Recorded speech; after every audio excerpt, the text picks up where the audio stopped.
ये सिर्फ एक घर नहीं था, ये एक दुनिया थी। एक ऐसी दुनिया जहां वक्त थम जाता था, जहां मोहब्बत दीवारों पर लिखी जाती थी और जहां नानी की आगोश किसी जन्नत से कम न थी।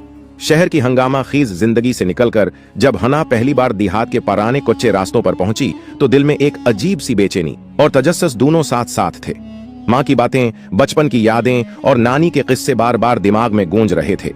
गाड़ी जैसे जैसे कच्चे रास्ते पर दाएं बाएं झूलती, हना का दिल तेजी से धड़कने लगता। नानी का घर, माँ कहती थीं, वहां आम के दरख्त हैं जिन पर झूले पड़े होते हैं, एक पुराना सा लकड़ी का संदूक जिसमें नानी कहानियां छिपा कर रखती हैं, और वो झरोका जहां से शाम के वक्त सूरज गुरूब होते देखा जाता है। ये सब सुनकर हुना की बचपन की आंखों ने वो घर शायद हजारों बार तसव्वुर किया था, लेकिन आज वो तसव्वुर हकीकत बनने जा रहा था। कच्चा रास्ता खत्म होते ही सामने सफेद रंग का पुराना सा लकड़ी का दरवाजा नजर आया। दरवाजे के दोनों तरफ बीलें चढ़ी थीं, जिन पर सरक फूल खुले थे। दरवाजा आहिस्ता से खुला और हुन्ना की आंखें भर आईं। सामने नानी खड़ी थीं, सफेद दोपटा, हल्की सी कानपती बाहें और चेहरे पर वो रोशनी जो सिर्फ नानियों के चेहरों पर ही हो सकती है। उन्होंने हुना को गले लगाया तो हुना को यूं लगा जैसे बरसों की थकन, तन्हाई और खालीपन सब खत्म हो गया हो। नानी की बाहों में हुन्ना को अपना बचपन वापस मिल गया। नानी का घर अंदर से वैसा ही था जैसा माँ ने बताया था। मट्टी का फर्श, दीवारों पर खाला की पुरानी तस्वीरें, लकड़ी की पेटी और छत से लटकता पंखा। लेकिन जो चीज सबसे अलग थी वो थी सहन की खुशबू। वो सहन जहां आम का दरख्त था, बड़ा सा, सायादार और शाखों पर बंधे झूले। नानी ने कहा, ये वही झूला है जिस पर तेरी माँ बचपन में झूला करती थी। आज तो भी झूल जा। हुना झूले पर बैठी और आंखें बंद कर लें। हवा में बचपन की हंसी, नानी की कहानियां और माँ की आवाजें तैरने लगीं। रात को नानी ने वो पुरानी लकड़ी की पीठी खोली जिसमें उन्होंने सब यादें संभाल रखी थीं। माँ के बचपन के खिलौने, खत और तस्वीरें। एक पुराना रेडियो भी था जो अभी भी चलता था। नानी ने उसे आं किया तो पुराने गीत गूंजने लगे। चांदनी रातें सब कुछ भुलाती हैं। हिना की आंखों में आंसू आ गए। नानी ने उसे थपकी दी। यादें रोती नहीं बेटी, ये तो मुस्कुराती हैं, इनसे दिल हल्का होता है। रात का खाना खत्म हुआ। नानी ने चिराग जलाया और हुना को पास बैठाकर अपनी मखसूस मुस्कुराहट के साथ कहा, आज तुझे एक पुरानी कहानी सुनाऊं, वो जो तेरी माँ बचपन में रोज सुनती थी। हुन्ना के चेहरे पर खुशी की लहर दौड़ गई। नानी ने अपने घटने पर हाथ रखा, अपनी मखसूस अंदाज में आंखें बंद कीं और बोलना शुरू किया। बहुत पुराने जमाने की बात है, जब यह जमीन इतनी रोशन नहीं थी जितनी अब है। तब रोशनी चांदनी से मांगी जाती थी, सूरज से नहीं। हिना मशहूर हो गई। नानी की आवाज में वो जादू था जो अल्फाज को मंजर बना देता था। इसे लगा वो एक ऐसी दुनिया में पहुंच चुकी है जहां चांदनी रातें बातें करती हैं, दरख्त चलते हैं और सितारे कहानियां सुनाते हैं। कहानी में एक छोटी लड़की थी, चांदनी, जो हर रात चांद से बातें करती थी और चांद उसे ख्वाब देता था। नानी के लबों से जैसे हर जुमला ख्वाब बनकर निकलता, हना की आंखों में उतरता जाता।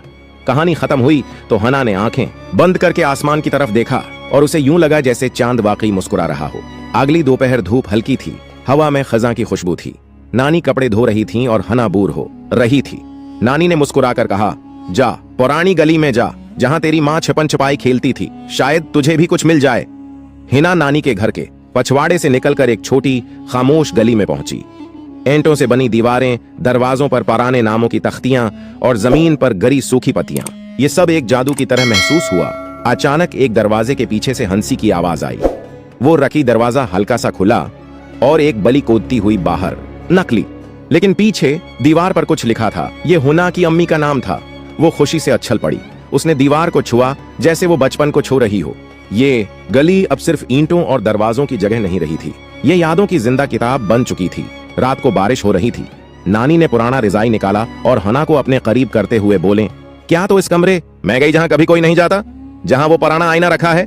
हिना हैरान हुई, कौन सा आईना? नानी ने आहिस्ता कहा, वही आईना जो सिर्फ सच दिखाता है।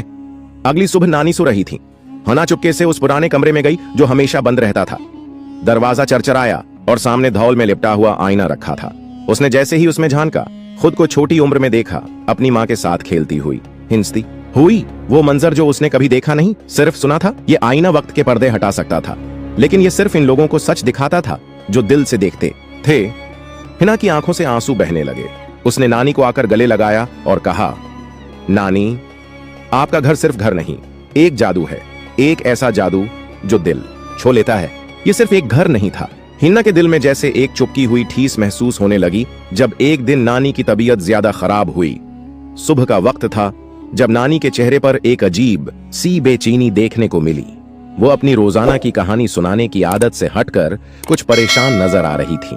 हना ने नानी के पास जाकर उनसे पूछा, नानी आप ठीक हैं? नानी मुस्कुराए और कहा, बेटी बस थोड़ा सा दर्द हो रहा है, कुछ नहीं। लेकिन हुना को महसूस हुआ कि कुछ गलत है। नानी जब कहानियां सुनाती तो वो हर लफ्ज में एक गहरा ताल्लुक रखते हैं और उनकी यादें हमेशा बहुत साफ और वाज़ेह होते। आज नानी को किसी एक नाम या वाकया याद करने में मुश्किल हो रही थी। हुना ने फौरन नानी के करीब जाकर कहा, नानी आपकी याददाश्त कहां गई? नानी ने हंस कर कहा, यह वक्त का खेल है बेटा, सब कुछ धंधला होता जा रहा है, जैसे सुबह का धंधला सूरज। हुना ने फैसला किया कि वो नानी की बीमारी को बेहतर समझने के लिए कुछ करेगी और उनके उस सफर में उनका साथ देगी। एक दिन नानी की पुरानी डायरी खोली, वो डायरी जिसे नानी ने हमेशा बड़े एहतियात से रखा था, जैसे उसमें छुपे हुए राज न सिर्फ खानदान के बल्कि खुद जिंदगी के भी हों। हुना ने डायरी को खोला और एक सफा पर उसका दिल धड़कने लगा। ये क्या है? हुना ने खुद से पूछा, जब इस सफे पर एक नाम लिखा था, खालिद। ये नाम हुना ने कभी नहीं सुना था और ना ही उसने कभी नानी से उस शख्स के बारे में सुना था, लेकिन उस नाम के साथ एक तारीख भी लिखी थी जिसमें नानी की जवानी के कुछ वाकयात दर्ज थे। और हुना ने दिल में सोचा कि उसे उस राज का पता चलाना चाहिए। वो नानी से पूछे बगैर नहीं रह सकी और उनके पास जाकर सवाल किया, नानी आपके साथ खालिद का क्या ताल्लुक था?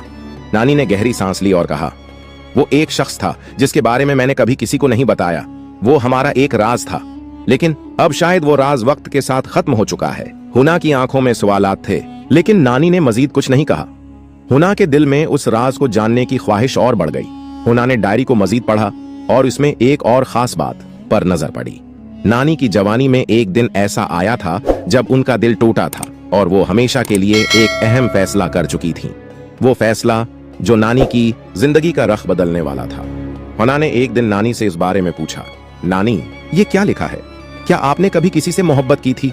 नानी की आंखों में एक गहरी याद आ गई और वो आहिस्ता से बोले, हाँ, लेकिन बाज दफा मोहब्बत के रास्ते इतने पेचीदा होते हैं कि हमें अपनी तकदीर को संभालना पड़ता है। हुना की आंखों में हैरानी थी। नानी की जिंदगी में भी वो जज्बात और ताल्लुकात थे जिनके बारे में हुना ने कभी सोचा नहीं था। वो लम्हा था जब हुना ने समझा कि नानी की जिंदगी एक किताब की तरह है जिसे खोलकर पढ़ना जरूरी है ताकि जिंदगी की हकीकतें समझी जा सकें। नानी की बीमारी बढ़ती जा रही थी। हुना ने एक दिन उनसे कहा, नानी आपका राज मेरे लिए अहम है। मैं चाहती हूं कि आप मुझे बताएं कि आपने वो फैसला क्यों किया। नानी की आंखों में एक लंबा वक्फा आया, फिर आहिस्ता से कहा, हीना मैंने वो फैसला अपनी जिंदगी को बेहतर बनाने के लिए किया था, लेकिन कभी कभी ऐसा होता है कि इंसान अपने फैसले पर पछताता है। हीना ने नानी का हाथ पकड़ा और कहा, नानी मैं आपकी जिंदगी के बारे में सब कुछ जानना चाहती हूँ ताकि मैं आपकी तरह मजबूत बन सकूं। नानी ने हुना की तरफ देखा और कहा, यह फैसला तुझे अपनी जिंदगी में करना होगा मेरी बेटी। तुम्हें अपनी तकदीर खुद बनानी है और वही फैसला करना है जो तुम्हें सच में खुशी दे। नानी की बीमारी इतनी बढ़ गई कि वो बहुत कम चल सकती थी। हुना ने उन्हें सवारी के तौर पर अपनी मदद पेश की। एक दिन नानी ने कहा, मेरे दिल में एक ख्वाहिश है हुना, तुम मुझे उस ख्वाहिश को पूरा करने के लिए मदद दोगी? हुना ने फौरन कहा, जी नानी, आप जो चाहें वो कर सकती हैं। नानी ने मुस्कुराकर कहा, मैं चाहती हूं कि हम दोनों मिलकर एक बार फिर वो आम के दरख्त के नीचे बैठें और वो पुरानी कहानियां सुने। हिना ने फौरन नानी को आम के दरख्त के नीचे ले जाया। इस दिन नानी ने आखिरी कहानी सुनाई और हुना ने वो लम्हा हमेशा के लिए अपने दिल में महफूज कर लिया। नानी की जिंदगी का सफर अपने उख्तिताम की तरफ बढ़ रहा था, लेकिन हुना के दिल में एक नई रोशनी आ चुकी थी। नानी की आखिरी सांसों के साथ हुना ने वो सब कुछ सीखा जो उसे जिंदगी से सीखना था। मोहब्बत, कुर्बानी और फैसलों की अहमियत। नानी की मौत के बाद हुना ने उनकी डायरी और कहानियां हमेशा अपने साथ रखी। वो जानती थी कि नानी का घर अब एक याद बन चुका है, मगर इस घर की मोहब्बत और कहानियां हमेशा हुना के दिल में जिंदा रहेंगी। अख्तिताम, नानी का घर सिर्फ एक जगह नहीं थी, बल्कि एक ऐसा लम्हा था जो हुना ने अपनी जिंदगी में हमेशा के लिए महफूज कर लिया। एक ऐसी कहानी जो मोहब्बत, कुर्बानी और यादों के बारे में थी और जो हमें ये सिखाती थी कि हमारी असल विरासत वो कहानियां और यादें हैं जो हम अपने पीछे छोड़